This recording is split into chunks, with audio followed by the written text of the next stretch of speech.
Good evening.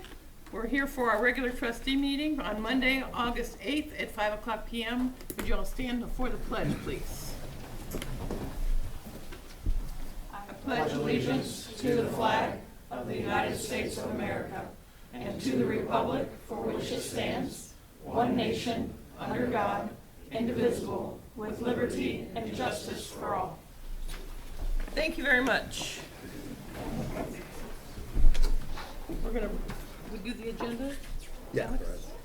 Okay, Go ahead, Board. we have an agenda for this meeting. Are there any changes or corrections? Yes, Board. Under Road Department, I'd like to remove the HVAC agreement. It's already been changed on the printout in front of you. Thank you. That's all I have. I make a motion to approve the agenda for the August 8th, 2022 meeting as amended. Second. Trustee Dean? Yes. Trustee Kretz? Yes. Trustee Wells? Yes. I'll make a motion to accept the general ledger report in the amount of $328,474.73 for the July 27th, 2022 payroll as presented. Second. Trustee Kretz? Yes. Trustee Dean? Yes. Trustee Wells? Yes.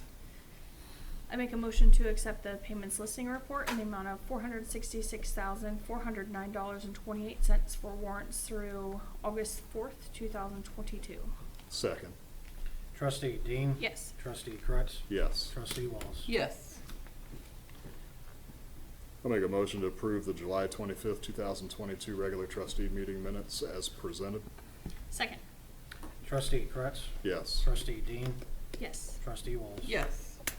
Thank you very much. At this point, we're going to stop our meeting and go for a firefighter oath of office, and I'll ask our chief to take over, please. Citizens desiring to speak. Good evening, Board. Thank you for allowing us some time this evening. Actually, I printed it in large enough print. I don't think I need my glasses tonight. Finally got smarter than the printer. No, I appreciate your time tonight. This is a very exciting opportunity for us to bring 2 new firefighters on board. And with that, I'd like to go through our traditional hiring process. And the first is introducing the position of firefighter, which is one rich in tradition, pride, and honor, not only in the fire service, but society as a whole. The firefighter is a role model and a person others turn to in a time of crisis. And we get interrupted frequently. Here in the Beavercreek Township Fire Department, we expect our firefighters to be among the best trained and highly proficient professionals serving the members of our community with integrity, pride, and compassion. Our firefighters are most often the first impression we make as an organization. Therefore, we do not lightly take the responsibility we hold with a 25-year commitment to the community, fire department, or individual hired as a career firefighter. Tonight it is my honor to present to the board the township's newest firefighters who have demonstrated the knowledge, skills, and traits that exemplify professionalism and pride of the Beavercreek Township Fire Department and our community to the citizens of Beavercreek. First, I'm presenting Firefighter Emt Zoe Bent for her oath to the position of career firefighter. Firefighter Zoe Bent grew up in Beavercreek and graduated from Beavercreek High School in 2021. During her junior year of high school, she was pressured to figure out what she wanted to do with her life. She wanted to have purpose and excitement the rest of her life, and she was recommended to try the Beavercreek Township Fire Department cadet program and decided to join. The first day of cadet training clicked, and she was excited to learn and try new things, looking forward to each training. After that, she decided that was what her passion was, and she signed up for the Fire Academy and EMT program at Sinclair Community College. Going through these programs and learning about the career validated her excitement even more. Once Zoe received her Firefighter 2 and EMT certifications, she continued the cadet program and started completing applications in hopes to get hired.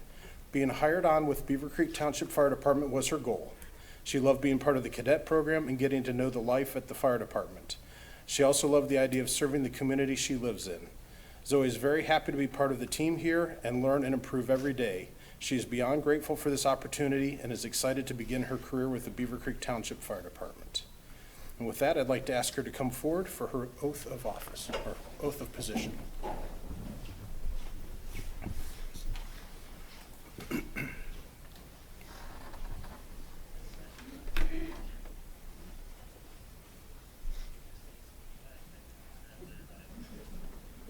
Raise your right hand, please. We're doing the certification of hiring of Beavercreek Township Fire Department career firefighter. Repeat after me.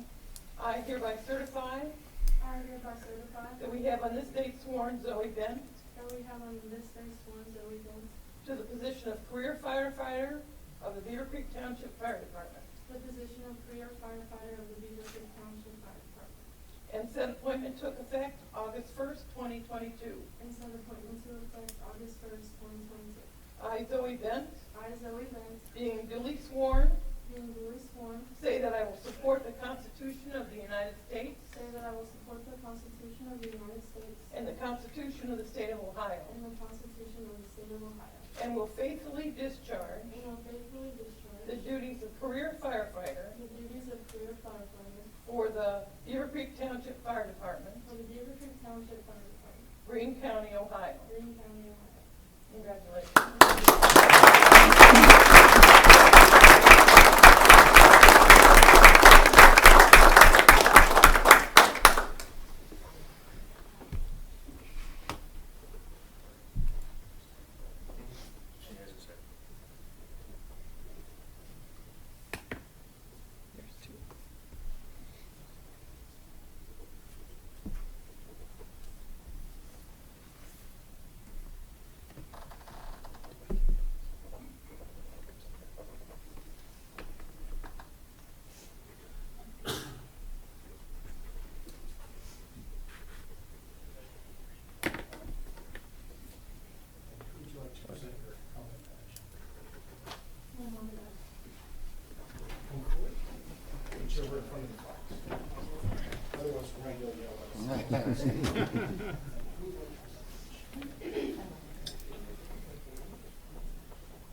You've done that before.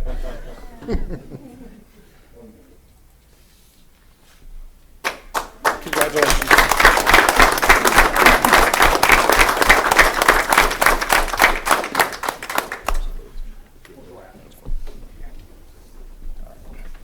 Photos after? Yes. Okay. Also tonight, I am presenting firefighter EMT Joe Lampton for his oath to the position of career firefighter. Firefighter Joe Lampton grew up in Beaver Creek and graduated from Beaver Creek High School. I'm sensing a very positive theme there. While in high school, he was a member of the drum line in the high school marching band and played baseball in the summertime. After high school, Joe attended Bowling Green State University, where he became a brother in the Sigma Phi Epsilon fraternity and graduated with honors in 2016. Not long after graduation, Joe became a certified public accountant and became an associate board member for the Big Brothers Big Sisters organization for the Miami Valley, which he still presently holds. Last year, Joe realized it was time for him to make a career change as he was not feeling fulfilled with accounting. After much time and effort spent reflecting on his life, he made the decision to become a firefighter and obtained his Level 2 firefighter and EMT certifications from Sinclair Community College. Joe will begin paramedics classes in a few short weeks. On a more personal level, he enjoys rooting on the Ohio State Buckeyes every fall, attending Dayton Dragons games every summer, and spending quality time with his family and friends whenever possible. Joe is thankful for this opportunity and is very excited to begin this next chapter of his life serving the community he grew up in. Joe, if we could have you come forward, please, for your oath.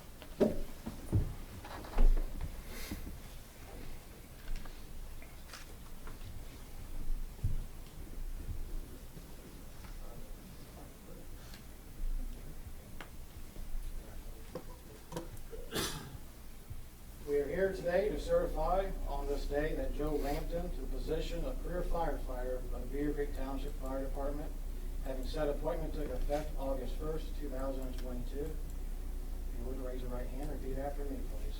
I state your name. I, Joseph Lampton, Being duly sworn, being duly sworn, say I will support the Constitution of the United States say that I will support the Constitution of the United States and the Constitution of the State of Ohio, and the Constitution of the State of Ohio, and will faithfully discharge the duties of career firefighter of the Beavercreek Township Fire Department, and will faithfully discharge the duties of a career firefighter for the Beavercreek Township Fire Department, Greene County, Ohio. Greene County, Ohio. Firefighter, congratulations.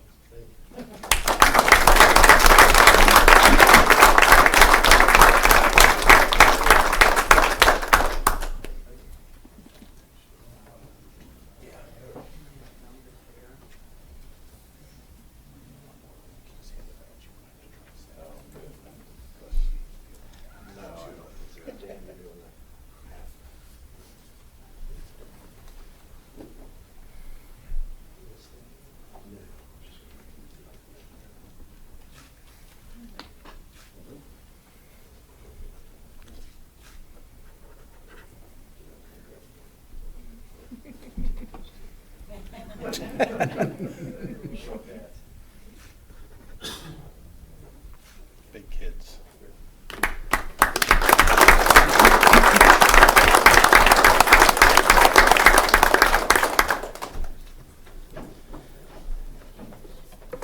Thank you, Board. While we have you here, just before the photographs, I just wanted to let you know the new firefighters will be getting their assignments shortly, but Firefighter Bent will be going to 3rd Platoon at Station 63, working with Captain Polis and Lieutenant Harmon.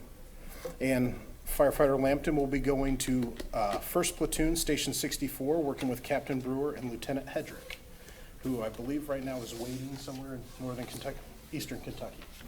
So the team is still deployed and still active, so if we'll keep them in our thoughts and prayers, that would be great.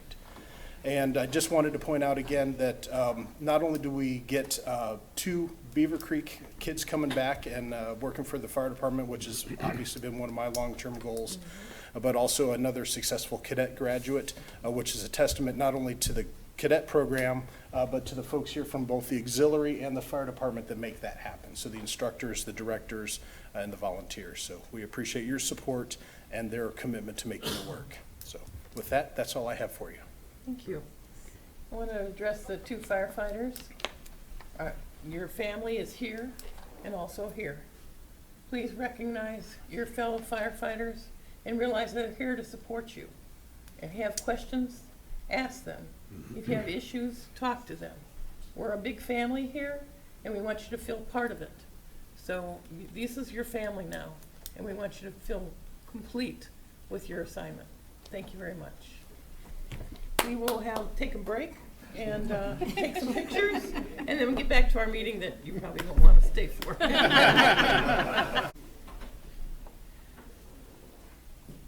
Okay, we're going to resume our meeting, and we're at a point where we have citizens desiring to speak. If you would come up and talk for 3 minutes, we'd be happy to hear you. Any citizens? Any at all? Seeing none, we will move on to old business, and there is none. And we have new business, and Mr. Zaharian will walk us through that. Thank you, Board. On page 12 of your packet is the updated compensation and reward policy with some minor changes. Most of these changes in the policy itself is common practice that the board has adopted in different hiring practices since the last update of the policy. The other changes are also related to a resolution that you passed earlier authorizing me to hire employees and determine based on experience where they go into the pay system. One major modification, as you can see on page 14, is removing the table from the policy and changing it to what you see on page 17, which is the attachment. Per the policy, it's kind of what we've been doing now, just kind of updating it and solidifying it in the agreement, or excuse me, in the policy, is that at budget time in December, or November when we send you the budget, and then December when we have the budget meetings, is the staff's recommendation in regards to merit increases or step raises. That will continue, but what's new in the policy is that the attachment A will be updated every year after the budget meeting, so at your board reorganization meeting. So I know we're up to like double letters and motion numbers at that meeting with all the committees and everything else that and all the housekeeping matters we do at the annual board reorganization meeting. On page 17 is what I'm proposing for the 2023 compensation and reward. This would go in effect per the policy if approved today. Will go in effect first pay period of 2023. It's a different grade system, breaking it down into administration, finance department, community development and risk, road department, and then the fire department at the end. Are there any questions? If not, you can pass it as presented. Are there any questions to Mr. Zaharia?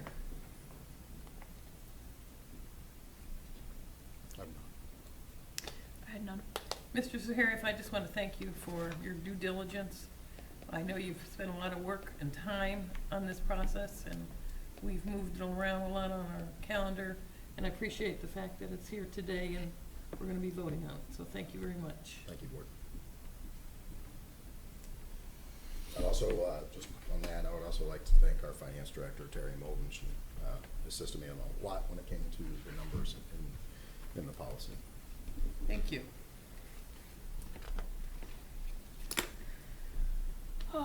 Let's see. Is there a sample motion in here? No, I apologize. Okay. There was I was looking for it. Make a motion to accept the compensation and reward program modifications as presented. Second. Trustee Dean? Yes. Trustee Kretz? Yes. Trustee Wallace? Yes. Thank you, Board. Next item is on page 20 of your packet is the biweekly report for the Sheriff's Office, followed by the monthly report. Sergeant Moore's on Teams here to answer any of your questions. Are there any questions to Sergeant Moore? Yes. I had none. I have no questions. I couldn't hear you if you said anything. It's too far, it's too far away. No questions.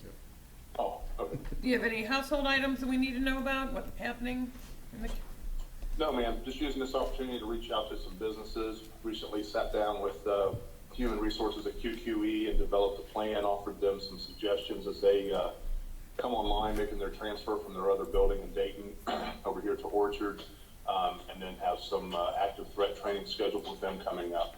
So it's just been a good time to get out and speak with residents and business owners and just work more intricately with them and developing good plans going forward for law enforcement services that we provide. Thank you, Sergeant Moore. Be safe. Thank you. Thank you, Board. Next item is on page 48 of your packet is the biweekly report for HR. Are there any questions? Just one thing I want to point out is Tricia's been working on some of the census data that's coming back, so we're starting to see some of the other companies, insurance companies that are having interest in providing us health care, so we're starting to see those numbers. Once we get the final numbers, we'll present it at a meeting. Thank you. Any questions to Trish? I had none. I had nothing additional. Thank you. Thank you very much for being here. Thank you, Board. Next item's on page 51, and I'll turn it over to the Fire Marshal. Evening, Board. How are you guys?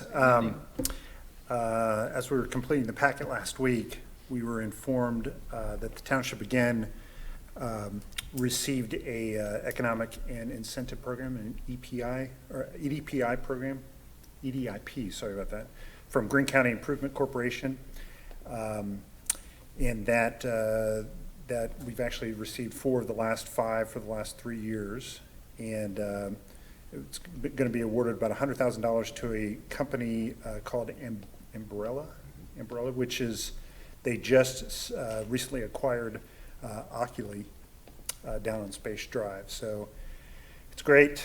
Over $250,000 of this EDIP money or EDIP grant has been awarded to us. So just wanted to kind of give you an update with that. And again, thanks to the Community Development and Risk Department for the staff for pursuing that, and the Greene County Community Improvement Corporation for granting those.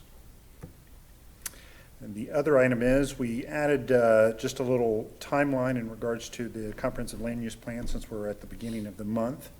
kind of shows some of the accomplishments.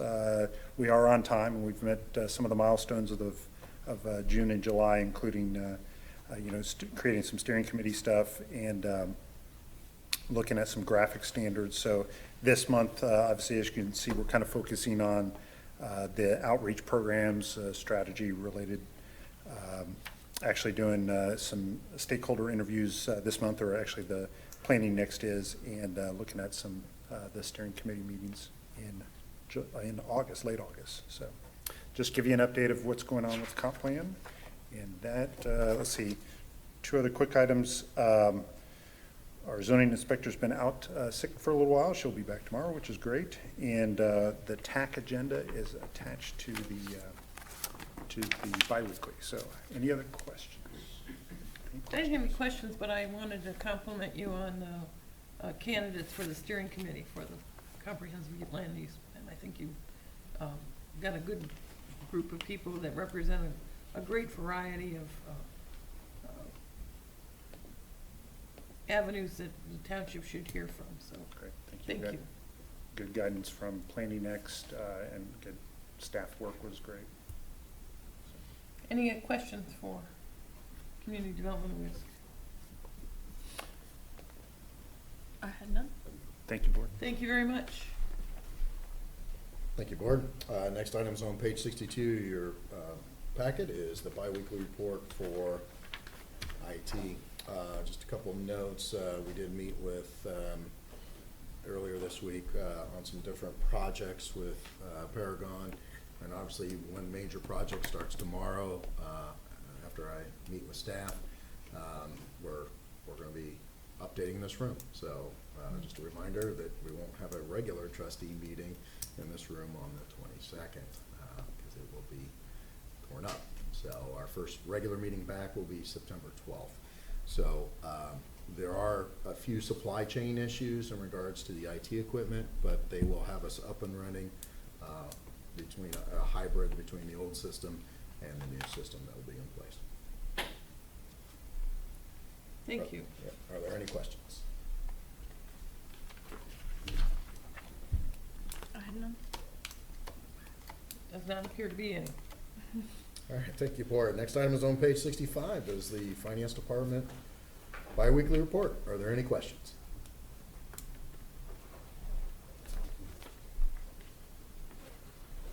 When does BHM anticipate, they'll have their work here completed by the 31st, but when do they anticipate having the audit complete? They're actually on site this week. Usually takes several weeks afterwards to go through the internal reviews. So don't have a date of when the report will be released, but I imagine potentially by the end of the month, beginning of September. Okay, even with like management notes and everything else? I didn't know if that took months to get back or not. It will, unfortunately, because even after BHM is complete, they have to send it to the Auditor of State's office. Like many industries, the Auditor of State's office is very lacking of staff.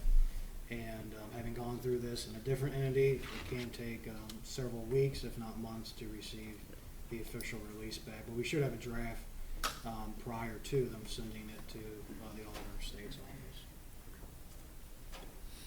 And I presume they'll do the same as they've done previously, where they'll have essentially elected officials come in for just a debrief on their management notes. Yes, we will have an official exit interview at an official meeting with the board.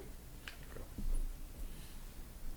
Were there any findings from previous fiscal officer that we had to account for? Not account for, but I should say make note of? No findings. There were adjustments to the financial statements themselves. Okay. But those are handled at the time when the auditors audit. So any adjustments to the actual statements were already completed at the previous audit. Obviously, there were a overlap between my taking of office on April 1st, 2020, so there's potential for any previous errors in the transition. However, those will be handled with this audit, nothing from the previous audit that is known. And it was more of a concern that there was a management note with either a finding or with a corrective action, that there was a gap, obviously, between the end of the year and when your term starts. So just to make sure that there was a clear delineation. Right. So, okay.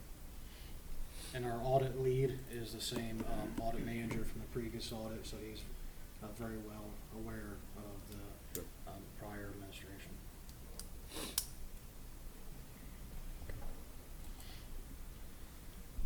Thank you, Mr. Rushing. Thank you, Board. Next item is on page 69 in your packet. First item is going to be accept the salt bids. I'll turn it over to Mr. Schroeder to answer any questions. Budget documentation is on page 69 with supporting document in the road section and a sample motion on page 69. Good evening, Board. It's time to start thinking about salt, as much as I don't want to do it. This is the salt bid that we do through co-op with Swap for G. You can obviously see that the price has gone up.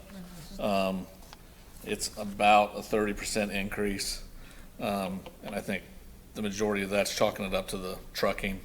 Diesel costs are just, everybody's trying to recoup the money back. So not much we can really do in that regard. You can go through the tabulations, and there was a lot of no bids from some of the people that like Cargill is one that we've usually gotten salt for, and they didn't bid a lot of folks. So we are for 22 and 23, it would be 86.81 a ton. To give you reference, last year we used about 448 tons of salt, to the tune of about 20,970. So obviously we're hoping for a light winter, but if we have a heavy winter, that cost is obviously going to be compounded quite a bit. You have any other questions for me on this? It's gone up, what'd you say, 30%? Mm-hmm. I'll make a motion to accept the bid for rock salt from American Rock Salt for the 2022-2023 seasons as presented. Second. Trustee Kretz? Yes. Trustee Dean? Yes. Trustee Wallace? Yes. Board, the next item was the one that was removed that's in the package. Just to clarify on that, we did get some changes from legal. We have not heard back, so you'll see it again shortly once they go through the agreement. And then the next item is on page 70 of your packet. It's the Station 63 model. This is something that's been kind of around for a couple years. Supposed to have been done during the tornado year, and then COVID. So we've delayed this project several years because of the tornado, and obviously Station 63 was affected by the tornado, and then followed by the COVID pandemic. So page 70 is the budget justification with a motion on page 71, and Mr. Schroeder will answer any of your questions.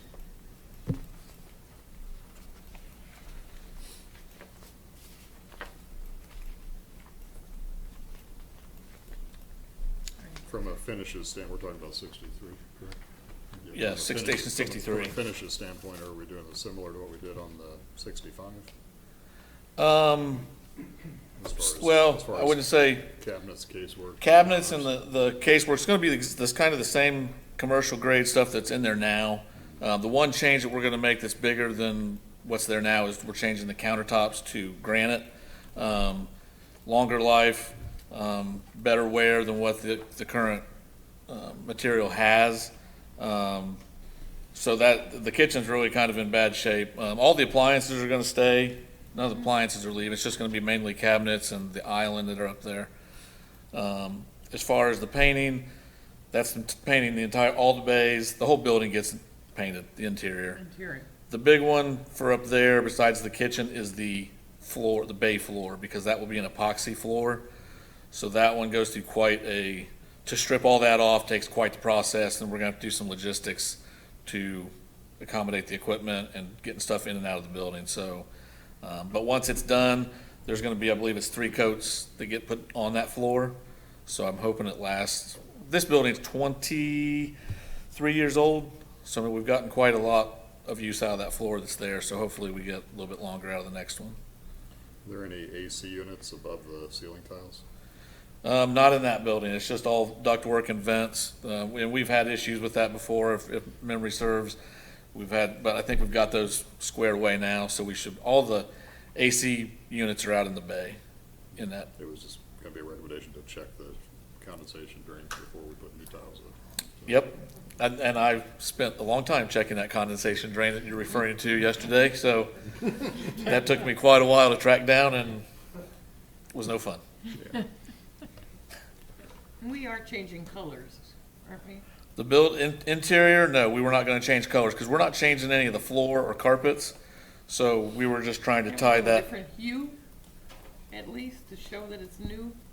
I believe, to be honest, if you go up there when it gets painted, you'll notice there are so many marks and dings and stuff in that station that I don't think you would, we can do whatever you'd like to do, I'm just but we saying, just, sometimes having the same color, even if it's just a little bit different of a hue of that color, gives it a little bit sparkier Right. awareness to staff and. we can change it, and that's something that we haven't, it was originally to go back with the same color, but we can obviously change that. It's still just paint at this point.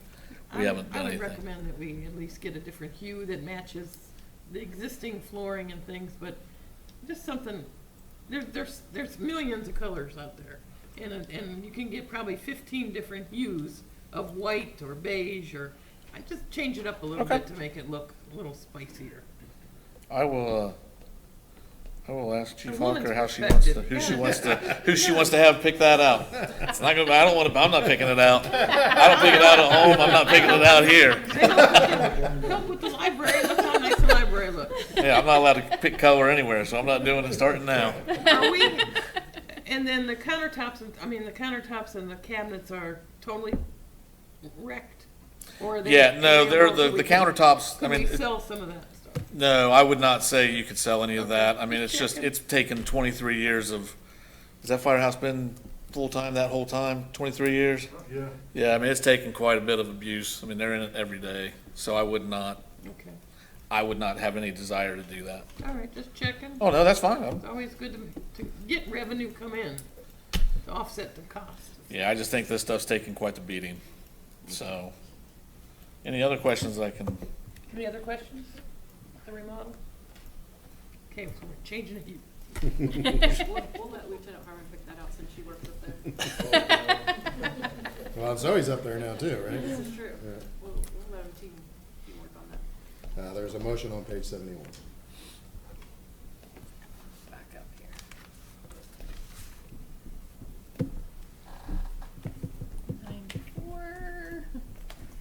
Yeah, there's a lot of supporting documents. Yeah, that was. There it is. Alright. I make a motion to approve purchase request 22-road-0401 to Gold Star Construction Group for Station 63 remodeling project in the amount not to exceed $180,000 and to authorize the township administrator to sign for the board. Second. Trustee Dean? Yes. Trustee Kretz? Yes. Trustee Wallace? Yes. Thank you, Board. Next item is on page 112, is the biweekly report for the road department. Mr. Schroeder will answer any questions.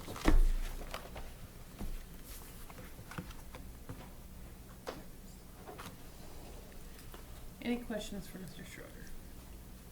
For the biweekly?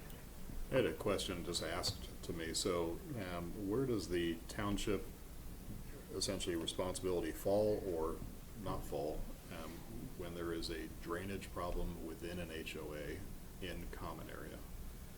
in common area, we have no, I would count that as green space. We really have no jurisdiction on that. It's the HOA's.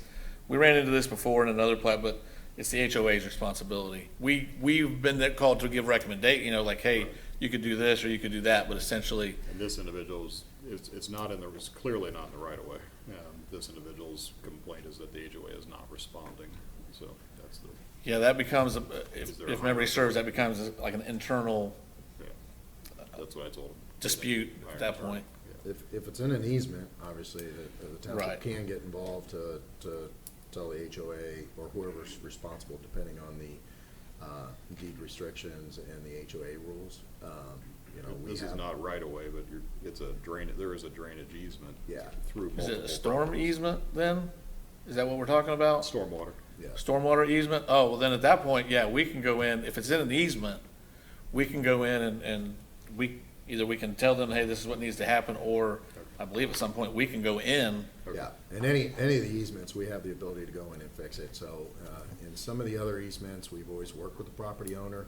And I'll give credit to the road department staff. Sometimes there are fences through these easements, and so we have taken down the fence and, you know, did the work and then put the fence back up. We don't legally have to do those things since it's built into the easement, but Sure. that's just a customer service thing that we provide here at Beavercreek Township. So, in some of the green space areas where there are drainage issues, that's what Mr. Schroeder was talking about, we provide services to meet with the HOA, and we have a neighborhood that's probably one of our older neighborhoods where, a year ago, we spent a lot of time in, and, you know, just over the years, people filled in their drainage easements, not easements, sorry, their drainage swales, just because they didn't want to cut it, so they filled it in, and now the stormwater is not going to the stormwater easement. So we've worked with them and actually provided advice, which should save them a lot of money when they're looking for a contractor, at least when the HOA is.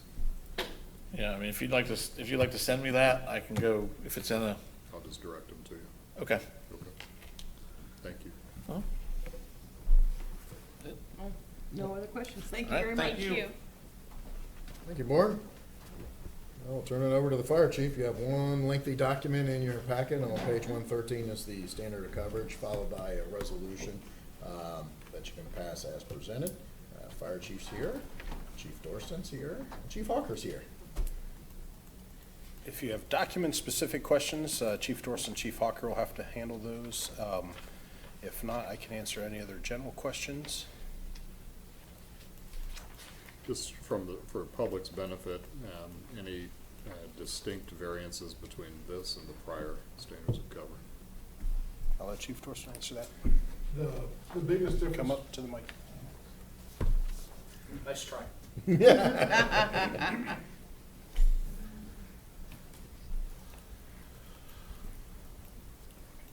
Probably the biggest difference within the document is we have spelled out more definitively what our responses are going to be to our different risk levels. That's probably the biggest difference. One of the approaches the Commission for Accreditation takes on this is that essentially a standard of cover is your contract with your community. So we try to identify the services we're going to provide and to what level we're going to provide those for our different risk hazards in there. There are several things that are very similar, such as continuing forward with the addition of the 2 stations and now the addition of Station 61 to help address response time issues. Some of our service gaps are still the same as the previous SOC, the 2016 version, and we're just still working to correct those, because to truly correct a lot of that, it's truly coverage, so we have to distribute our resources better. So those are the biggest areas where I think you'll see differences. Did 65 accomplish the goal? We'll know as soon as I start running the numbers on that.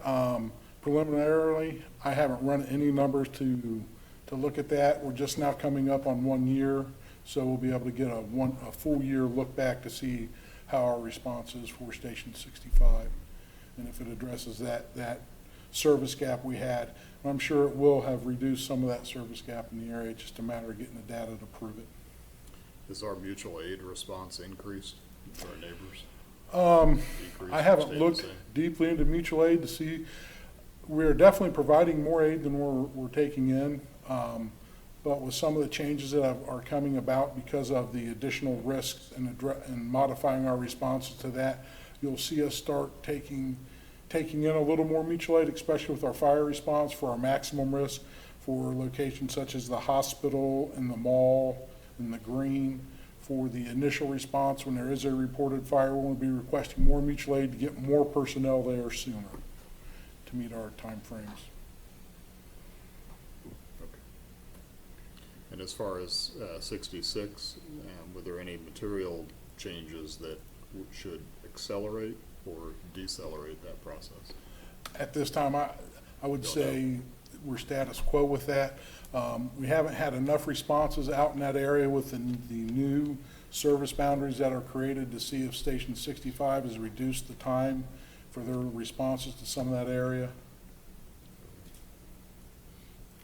How about the statistics on our radio, the new software we did on the radio, we spent. Oh, the Text. text-to-speech for dispatching. One of the things we found as we were going through this process is the Commission on Accreditation wants everything in 90th percentile.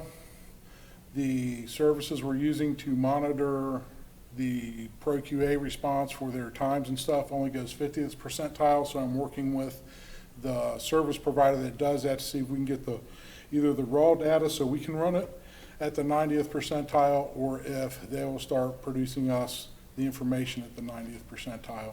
So if you look at the 50th percentile, yeah, it's doing its thing, but that's not quite as in-depth as what we're trying to look at, because we're trying to do all our stats at the commission's level of 90th percentile. So is the software, do we have documentation now, at least, that the software we purchased is making a faster response because of the directions that are given? I wouldn't say it's necessarily a faster response. It's a quicker dispatch process. Okay. Because what we have been able to see, and I don't have the numbers because Chief Heister has run those in the past, of where we have reduced our time. We're trying to get it down to 60 seconds for critical calls, and I can't say what percentage were there, but I have seen several calls that come in under 60 seconds between Pro QA and the text-to-speech. A lot of it still relies on the dispatchers to hit that button when they're at that point. And that's one of the things we have noticed that we have to work on with some of our dispatchers, because some of them have definitely much longer call processing times than others. We can see that they're to the point of dispatch within 60 seconds, but they haven't dispatched the crews out at that point yet. When they're going through Pro QA, they'll get an icon that lets them know to dispatch. Some of them have not been dispatching as that icon has alerted them to, so that's one of the things we're working on with them. And it's because it's a process we're going through, so we're just making them aware of it. One of the things I'm going to budget for next year is remedial training on the software itself, Training or teaching? so that they get that refresher on when to do it. Okay. So. If the software alerts them to dispatch, why doesn't it automatically dispatch itself? I'm sorry? If the software is alerting the dispatcher to dispatch, why isn't it automatic? It still requires the dispatchers to accept the response for the call type, and then to send it, they still have to do a mouse click to send the response. What they're getting is they're going through Pro QA, because they can't dispatch them out of the Pro QA software. They have to dispatch them out of the CAD software, which requires that mouse click. They're getting a visual icon, a flashing red light to let them know that they're to the send point, is what they call it. And so they need to take seeing that and then go over and dispatch them out. To my knowledge, there was not a way to tie Pro QA to automatically send the response once the send icon comes up, because they have to verify in CAD that the response is a correct response for the call. Otherwise you get false. Yeah, well, you could be sending units across town that shouldn't be, Yeah. or they could be sending a unit that's cross-staff that's not in service because something else is out, so they have to verify that the right units are going. Or for like a structure fire response, that all the units that are necessary for the response are brought up in the queue to be dispatched. Can you talk a little bit about reliability factors as far as first due reliability? What are you wanting specifically on that? Just generally what it is? Yeah, or 63 shows 68.09% compared to 86 at 61 and 70 at 62 and Okay. 79 at 63 is our busiest station, so they're out more often on calls that they're first due to. A second call comes in the district that another station has to come and respond to. So 68% of the time, Station 3 is on another call when a second call in their area comes in. So that's why theirs is lower, where 62 is a slower district, so their reliability is going to be a little higher. Okay. So it's not due to apparatus or No, the it's firefighters there. It's units available in that service area, in that district, at the time a call comes in. So would that be reflective then that that's an area that needs another station or another piece of apparatus? It could be both of those. Response time would dictate more of your stations. The second apparatus or an additional medic unit, which is primarily the number of calls. You could look at like peak time loading a second medic up there, staffing a second medic for peak time calls to help reduce that. We also look at we're working through ProQA so that we can look at the acuity of the call or the severity of it and adjust responses for that, so that if Medic 63 were sent out on a basic life support call or a citizen assist and a critical care call came in, that they could be rerouted to the critical care and then send another unit. We're just not to the reliability with the ProQA yet to get the dispatchers there. Their compliance is coming up, but we need to be at least 90% compliant on their call processing in order for me to feel comfortable to start doing that.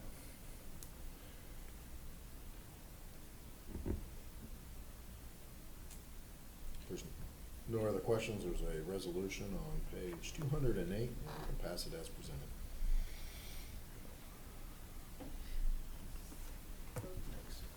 I'll make a motion to approve a resolution adopting the Beavercreek Township Fire Department Standard of Cover and Community Risk Assessment as presented.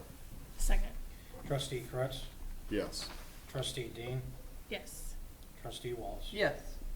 Thank you, board. Thank you. Thank you, And Chief. A lot of work.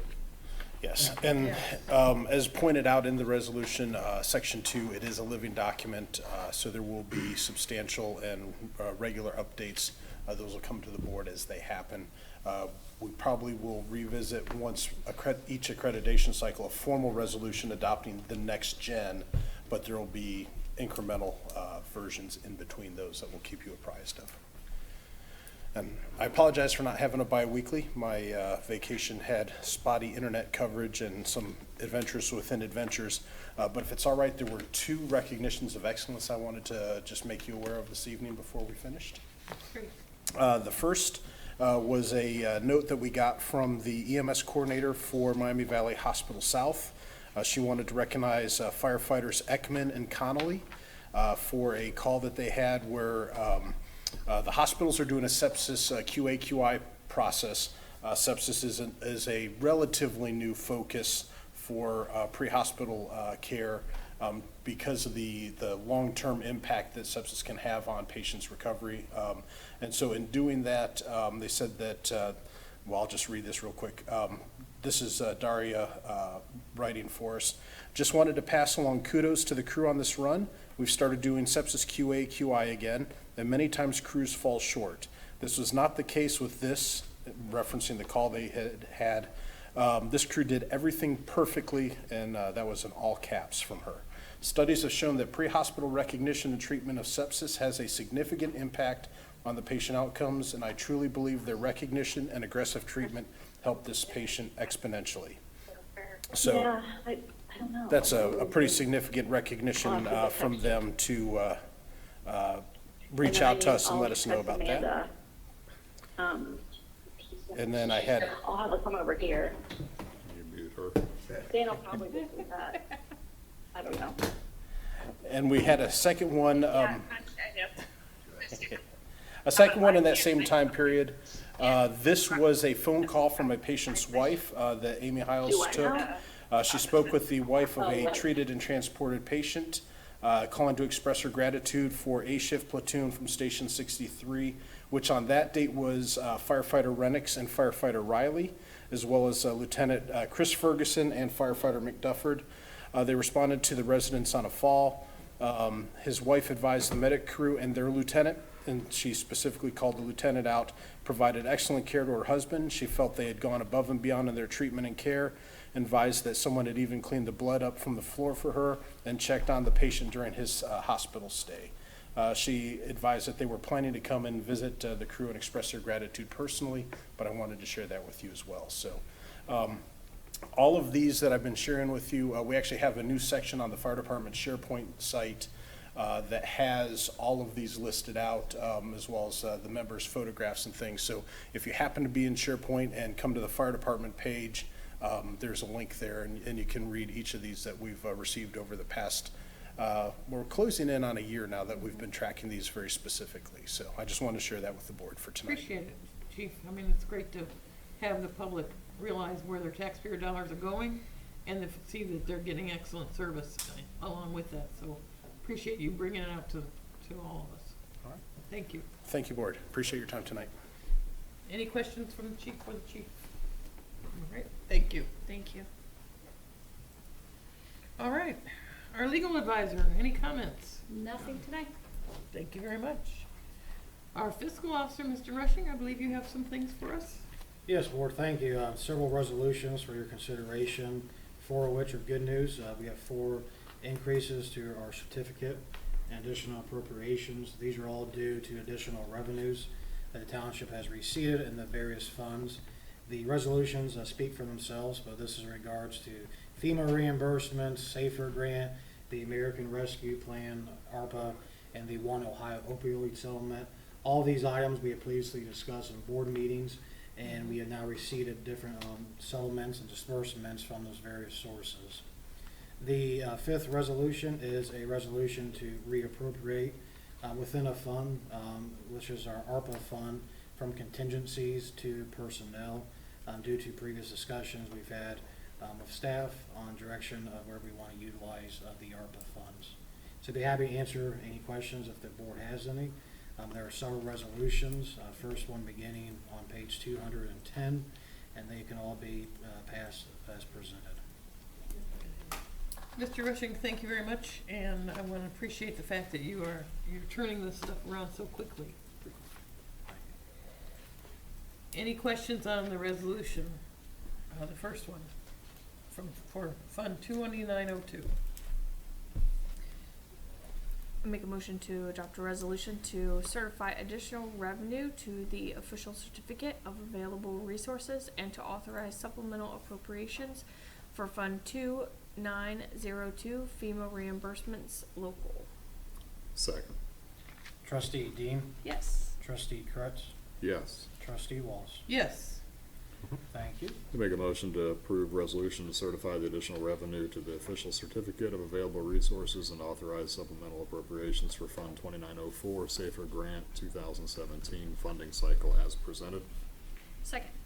Trustee Kretz, Yes. Trustee Dean, Yes. Trustee Walsh. Yes.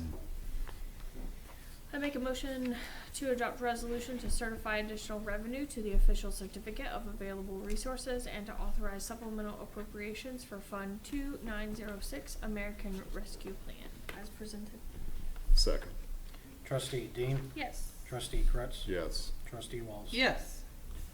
Make a motion to approve a resolution to certify additional revenue to the official certificate of available resources and authorize supplemental appropriations for Fund 2907 One Ohio opioid settlement as presented. Second. Trustee Kretz, Yes. Trustee Dean, Yes. Trustee Walsh. Yes.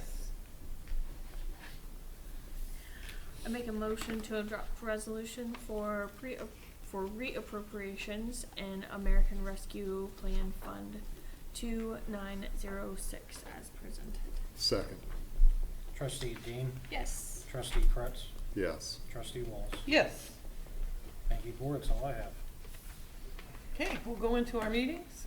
MVRPC. We had a meeting at Riverscape, breakfast meeting, and Chris Mucher from Yellow Springs received the Arthur D. Haddad Regional Steward Award, and Rapt Hankins from received the Regional Partnership Award, first time that it was given through MVRPC. And additionally, there was $1.5 million is up for grabs for more electric charging stations. I passed that information on to Mr. Zahariev, and they're the government is pushing for and have them put in libraries, parks, and public buildings. And they are starting to look at the concept of paying forward for having these stations on a permanent basis. So that's all I had to report. MVRPC Technical Advisory Committee. The agenda was in your packet. Is there any questions? I had none. I had Any none. questions? Excellent. Thank you. Thank you. Regional Planning Coordinating Commission. Meeting next week. Thank you. Health Department District Advisory Council. I had Alex give you guys all a copy of the agenda, and that's all I had unless you guys have questions. Thank you. Mr. Zaharia, the school superintendent, city manager meetings. Thank you, Board. Just a couple things. I did meet with the city manager regarding, we discussed a lot of capital projects. I gave an update in regards to the US 35 Trayvine Valley Interchange project. We talked a little bit about some additional timing, signaling down at the Super Street, and that's kind of a continued work. I just got 2 emails this week, and it's only Monday, so 2 today, regarding some of the changes that they are made on Orchard Lane, as well as some of the signage they did, advance warning on Factory, both on the township and city side. Major discussion was obviously the upcoming levies that city council put on the agenda, or excuse me, on the November ballot. That's all I have with the city manager. I have a meeting tomorrow with the superintendent, and I'll give a report on that. One thing the board asked several weeks ago was to have an update from ACE Task Force. I will let you know that they will be at the October 11th meeting. That is a Tuesday, because the meeting will be moved for Columbus Day. So ACE Task Force will be there to give a presentation on October 11th. On one of your topics, Alex, I guess to you and to maybe Sergeant Moore, since the last meeting, I've now witnessed it 3 times where an individual will turn left on red at the Super Street. So in very dangerous situation. 2 of them were, I don't know how they didn't get hit. So they believe they're turning into a turn lane, and it literally turned right into traffic. Yep, I'll pass it on to our deputies. I will tell you that And the signs are there. Yeah, It's so no yeah, turn on red. so- The troopers have been down there a lot, and they have been giving tickets for just that. Yeah. And I did receive a I complaint think it's the from a assumption resident that you who can got a turn ticket. on a one-way, you can turn left on red on a one-way road, and it just, Yeah. not a good idea. Thank you, Mr. Kretz. Thank you, Board. Next item, I did add on the agenda, it's kind of related in regards, there's no meeting on the RIPAT Advisory Board, but very similar, staff does attend, myself and different staff members, usually Randy and or Ed, attend the Greene County Water Wastewater Committee. I did pass out the agenda and PowerPoint presentation that they provided at the last meeting. We'll continue this as an update of our monthly meetings we have with them. To note, as just kind of some of the projects that they are working on, the Nathaniels Grove lift station is in service and operating.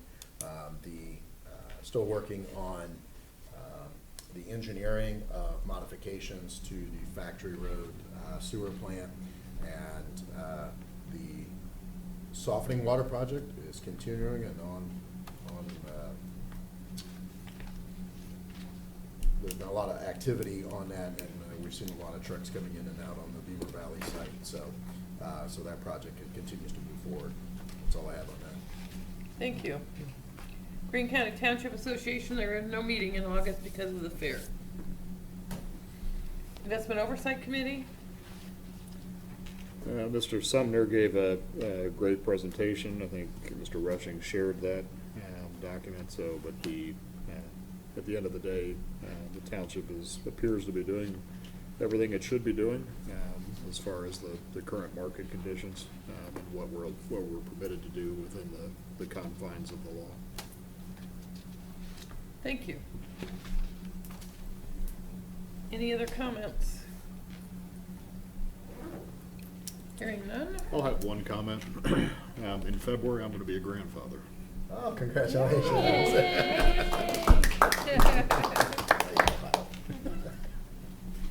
And he will be excellent. Woo! Well, my comment is, it's my birthday month, so Nice, yay. happy birthday. It's my daughter's birthday today. Oh, neat. And that's when we got cookies. Yes, raw cookies. Yay. Executive session. Executive session. I'll make a motion to go into executive session under Ohio Revised Code, section 121.22G1, to consider compensation, dismissal, discipline, and demotion of public employees. Second. Trustee Fritz? Yes. Trustee Dean? Yes. Trustee Wallace? Yes. Okay, I need a motion to come back out of executive session. So moved. Second. Trustee Dean? Yes. Trustee Fritz? Yes. Trustee Wallace? Yes. I'll make a motion to approve a resolution to authorize American Rescue Plan Act ARPA funds to reimburse premium pay costs for non-union employees of Beavercreek Township, Fund 2906, American Rescue Plan. Whereas Beavercreek Township has received direct payments from the United States Treasury under the coronavirus state and local fiscal funds authorized by the American Rescue Plan Act, ARPA. And whereas will use the funding in accordance with ARPA and guidance from the U.S. Treasury, and whereas the Department of Treasury issued the interim final rule on May 10th, 2021 to provide guidance on permissible uses, and whereas a permissible use of the ARPA funds is to reimburse the premium pay costs incurred by the township of non-union employees working for Beavercreek Township in assisting in the COVID operations of the township as providing premium pay to workers performing essential work during the COVID-19 public health emergency is an eligible use of fiscal recovery funds. Whereas the extent of providing premium pay to eligible workers as an amount of the township's incurred expenses is determined by the township's payroll record, now therefore be it resolved, the Board of Beavercreek Township Trustees approves the use of ARPA funds to reimburse premium pay costs for non-union employees, which totals $188,702.44. Further be it resolved that all formal actions of the Board of Trustees concerning and relating to the adoption of this resolution are being adopted at a duly called and authorized open meeting of the Board of Trustees on the date set forth above, such meeting being duly called pursuant to and in compliance with all legal requirements, including section 121.22 of the Ohio Revised Code. Second. Trustee Fritz? Yes. Trustee Dean? Yes. Trustee Wallace? Yes. Thank you, Board. That's all I have for you tonight. I'll accept a motion. Make a motion to adjourn. Second. Trustee Dean? Yes. Trustee Fritz? Yes. Trustee Wallace? Yes. Thank you.